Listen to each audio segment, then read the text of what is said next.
a Miele Blizzard CX1 Blue. Oh wow, I'm glad it says blue because I was wondering what colour it was.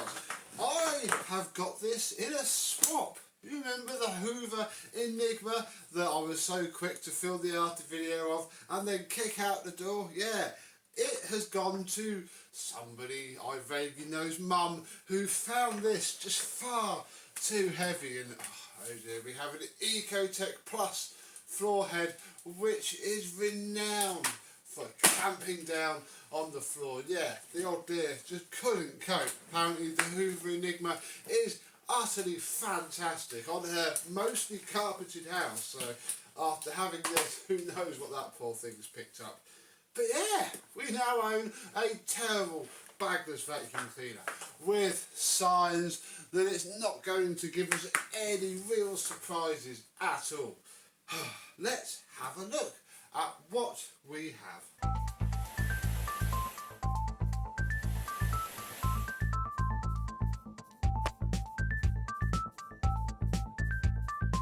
Yes, hello, my vacuum cleaner and bagless Miele chums. How are you today? Let's take the hose off for probably the first time in its entire life. Blimey, that's got a bit of a kink to it. And yeah, I think this was, the fact that all they could put on this piece here, which is on all of them, is the word blue. They're all power line, that's fine. That means it's probably a 890 watt model. We have a very clear ratings plate, and she said it wasn't used too much, and the outward appearance I would pretty much tend to agree with her. That what happened is going from room to room on carpet strips. These little scuffs here will happen from the whole machine. It's not a svelte, easy to manoeuvre Goblin Rio. And yeah, I think it's the poverty spec model because this is the hose end that it comes with. I see no reason why that wouldn't be the one that came with this machine. It's a modern style. It's again pretty clean and mint, genuine. I think this is, it's either been replaced, comment down below, or it is just what these really cheap ones came with. We have a very nice wand. Glad that it's a very nice wand because they can't really take them apart that easily, and yeah, when there's a big dent in it and it's all jammed on like the Miele that fell down the stairs, it's a bit of a pain. And then we have, look, a scary Halloween cobweb, so near to Halloween. Been bugging me, that has. I've been waiting for that. Yeah, we have the eco boring rubbishy head for this vacuum. Oh my goodness, you can, that's why it was difficult to push. Look, it's full of carpet grime. Oh dear, the blades on that Hoover Enigma aren't going to like that. And yeah, you can see there where they could just be punched out, and we may or may not do that. I don't know yet. We'll get it, see if it's worth refurbishing, I guess. So yeah, those are the tools. Big fail number one is that it doesn't have any of the small tools, and I might message her and ask if she knows where they are. I don't know if that's rude or not really.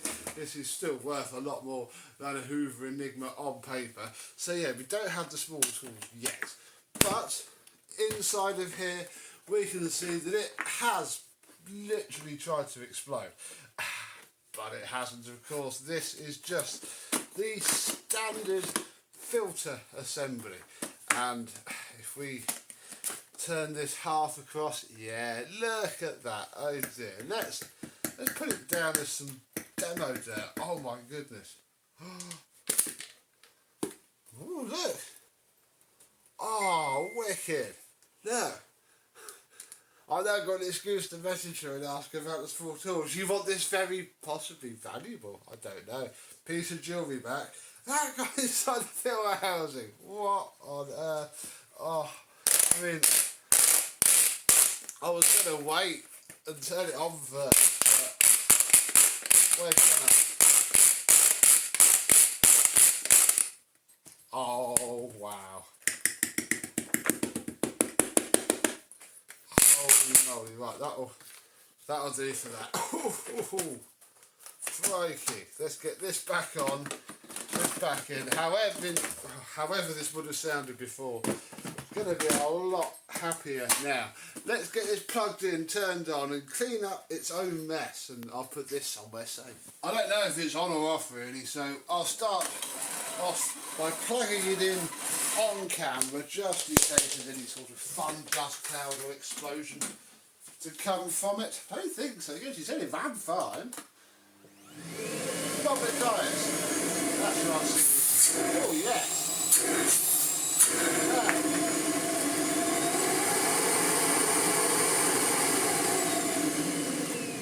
Well, if it was unhappy before, it's happier now. Robert Dias, sorry, I'm sure I've seen this model blue in a Robert Dias before. Right, there we go, we'll pop the floor head on, brushes are up. I'm going to tilt this way so you can see the dirt going everywhere it shouldn't, and we'll clean up its mess. It is very quiet. Oh, I can't push it. Oh wow, yeah.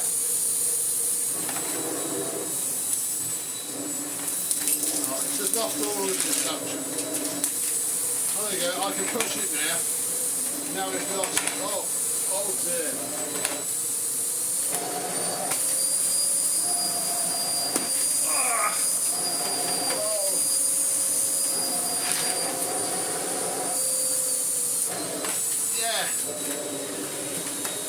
I mean, it's still got a lot of power, but this head is just unusable.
And just vacuuming it out is going to have done all of the difference here. I do think, I just don't like Miele Blizzards. I mean, I sold the last one I had before I dailied it for 12 vacuums in 12 months. You just take this little mesh shroud out, which then clicks back in. They're only one way, so you shouldn't struggle too much, which I'm now about to. There we go.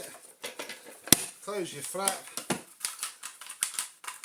This bit just plugs on, and then the art of closing that locks that in. Then this can slot into place. Turn the plug back on. Oh yeah. There it comes.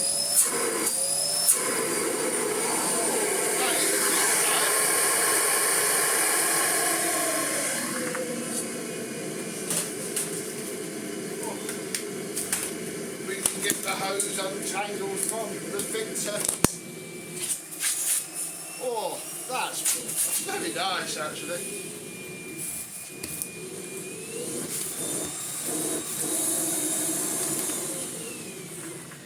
And it's not going to explode on us within the next 10 minutes if I keep on using it. I wonder if we can make this any nicer to use very quickly.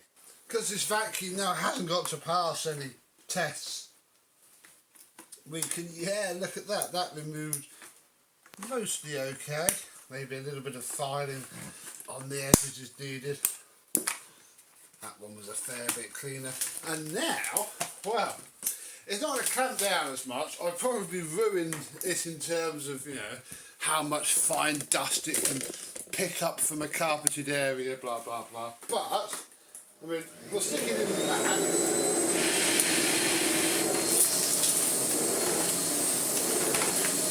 It's still really hard to push. I'd say it's fine.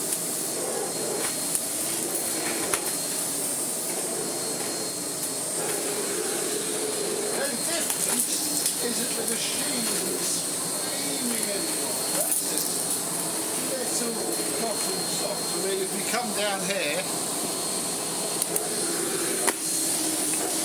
that's a lot nicer now.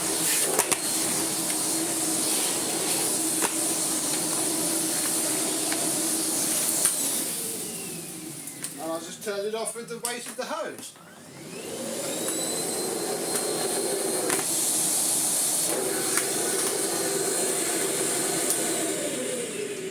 I would consider that an improvement.